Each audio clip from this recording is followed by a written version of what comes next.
Ew, hello. This is my laundry setup. It's been a while. I pretty much installed this when I moved in, but it's just a tension rod that I actually attached to this window. The windows open up like this, right? But I never open up the windows. It's too hot. It's too humid. So I just put the tension rod here, and this is my laundry drying rack since there's no dryer in this apartment. Here we go. I just do little small loads, and I run an extra spin cycle to just kind of remove some extra moisture. And overall, it's not that bad. It kind of works out in my favor. Oh, check this out. This was like $7 delivered, and it's for washing the motorbike. Usually, I go out and wash the motorbike. It costs me like $5 or $6 because I tip them, and it's no problem. But I just figure I just buy this once, $7, and some soap. So you just pump it up, and it sprays like foam, right? It sprays that really thick foam all over the motorbike. It's just incredible. It's an incredible motorbike washing experience. But anyways, I wanted to make the video today because I went to the dentist for the first time in like a year. The last time I went to the dentist was in Bangkok, and just healthcare in general in Asia, it's just always a very pleasant, top-notch experience, and I kind of wanted to share about my experience. In Bangkok, I never went to the hospital really. I went to the optometrist in Bangkok, and I went to the dentist a couple times, maybe one other medical thing in Bangkok. But here was my first dental experience this morning, just for a cleaning, and the cleaning was 300,000 VND, which is about $12. I think it's $11 and something, right? Which is crazy. And super modern facility. If you go to like a local facility, it's even cheaper than that, but then they probably don't speak English. They definitely don't accept my Visa Chase Sapphire card, which is not a problem when the cleaning costs 300,000 K. That's like, good God, that's like lunch money. That probably can't even get you lunch anymore in America. But super friendly. The staff is like all uniformed up. The building is brand new, super modern equipment. I ended up getting a crown replacement. There's like nothing here right now. He took out my crown. The dude straight up like sawed it. He like whatever. They like sand it down, and then he straight up cracks it open. And then he's just like showing me. He has a little pen camera. The second you sit down, there's a screen in front of you, and he has this little pen camera, so you see exactly what's going on. He's like, boom, shows up right on the screen. Take a look at that. He's like, there's this huge gap everywhere, top, bottom, side to side. And I was like, yeah, I know. Every time I eat, like especially meat, I have to specifically floss it out of this area, and I get like a good chunk of meat that comes out, like always. So if I don't floss after I eat meat and it just gets stuck in there, it just rots and it smells like absolute garbage. It's so gross.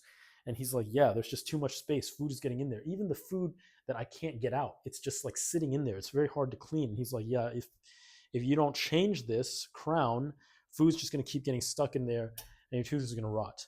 I'm pretty sure that's what he said. He's speaking all in Vietnamese. He said, since my name is Eng Hao, I have to speak Vietnamese. So he refused to speak English with me, even though the staff was speaking like minimal English. And the lady, the manager lady, she was like, oh, I'll just speak really slowly for you. Can you understand? And I was like, yeah, I can understand 60%. And what I mean is, there's a 60% chance that if I'm listening to you, I can deduce what's going on in the conversation based on context clues. But that does not mean I'll understand 60% of the words that you say. Okay? So most of the time, I don't understand them at all when they speak fast. And just like in like a dentist setting, like just too many words that I don't recognize. But I can pretty much understand what they're saying to me. All right. So she's like, we could do this crown. You're going to select the crown, and then you're going to come back in about 2 days. We're going to knock it out. Right. And then she was like, oh my God, you've been here for how long? Like, you don't have a wife? She was like, I'm going to find you a wife. Okay. She was like, okay. She like needed me to agree with her even, like, okay. And I was like, yeah, I guess, fine. She was like, all right. She even messaged me afterwards. She messaged me on her personal account afterwards, like making small talk. She literally, I think, is trying to hook me up with one of her friends or something like that.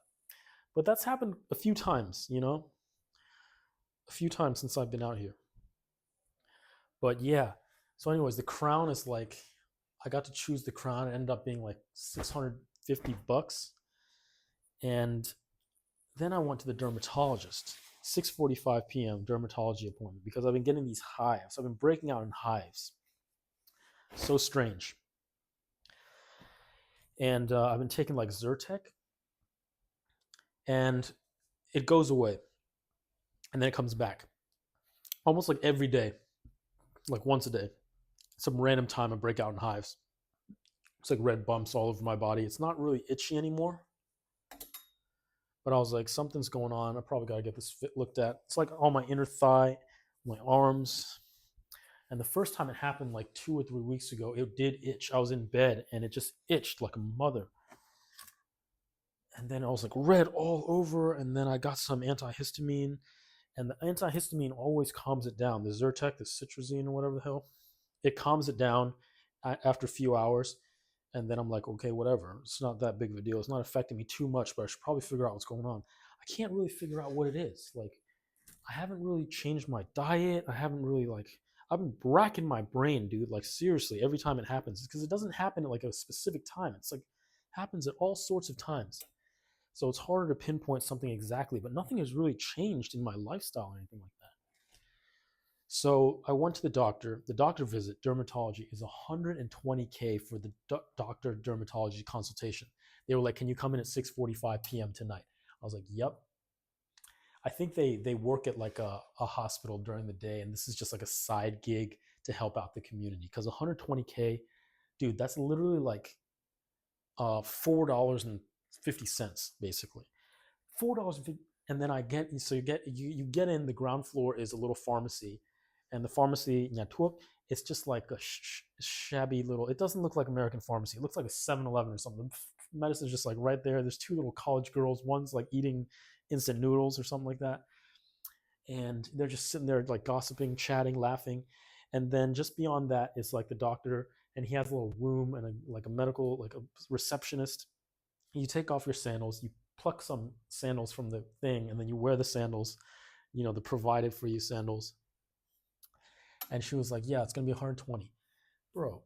Freaking $4." The doctor's like right here. He's like, "Come in my office." He speaks English. Luckily, he's speaking English to me, and he's like, "Yeah, this is probably like acute."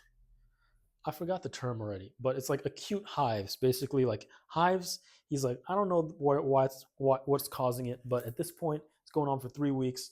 It'll probably resolve on its own, you know. And if it doesn't, then you come back and we can take a deeper look. We can get a little more serious about this." But like he didn't seem worried at all.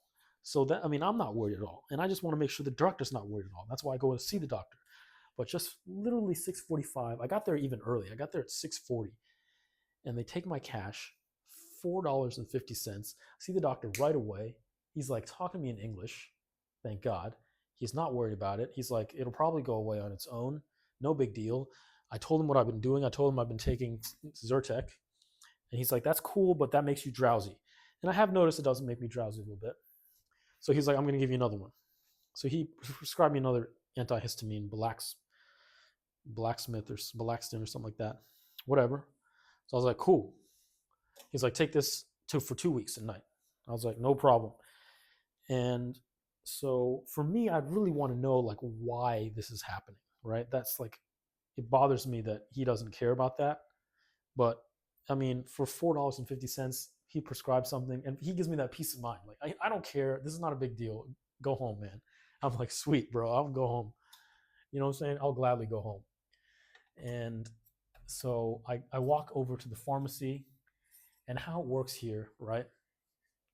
He prescribes me 2 weeks worth of this allergy medication. So the girl looks at the piece of paper that he's written down and he's printed out, and she goes and finds the allergy medication. She opens up the box. She takes scissors and she cuts 2 weeks worth of pills. She puts it in a plastic bag. She writes down 1 at night, 2 weeks. Boom. And then she charges me $168,000, which is just a little more than the appointment. That's about $6. Almost $200K. So just under $7 for this medication. and I'm out the door like that. Bye-bye. That's it. So 15 minutes, not even 15 minutes, about like 13 minutes flat out the door, just like that, medication in hand. Total cost of the visit, like $10. It's just insane. It's just very, very efficient. They're not out to like bill your HMO or anything like that. They're just trying to help you out, send you on your way. The dental cleaning, like after he broke my freaking crown off, he was just like cleaning real quick. Dental cleaning for like 12 bucks, bro. Like, that's insane. But great experience, great, leaving great reviews for these people. Hopefully the hives do take care of themselves. It's honestly not a big issue. It's just kind of gross to look at these hives on your skin, but hopefully that'll go away. Anyways, that's it. Like, this is it. I'm drying my clothes now. And mostly it relies on the fact that I run my AC on dry mode, so it actively pulls moisture from the air. It's not as cold. It is cold. It's air conditioning, but it runs at a lower fan, so it's not blasting you, and it's pulling moisture out. So I always run it on dry mode. And over this stuff, overnight it'll probably be dry, right? But during rainy season, that's not going to be the case. We're not going to have any sun coming through this window. It's going to be cloudy for days on end, and it's going to be humid as a mother. So, maybe I'll shoot her a text, be like, hey, can you stop being a cheapo and buy us a dryer? Or, we got to rethink our options. I really like this room. I really love it. We'll see how much of a pain in the butt not having a dryer is really on rainy season. So maybe instead of might take a whole 24 hours for like a towel to dry or something, which wouldn't be ideal, but that's it. Just a small load today. These are athletic shirts. They're probably dry within a few hours. The cotton stuff takes a little bit longer, but overall, I mean, it's a decent setup. We'll work with what we've got. All right. See ya. Wouldn't want to be ya.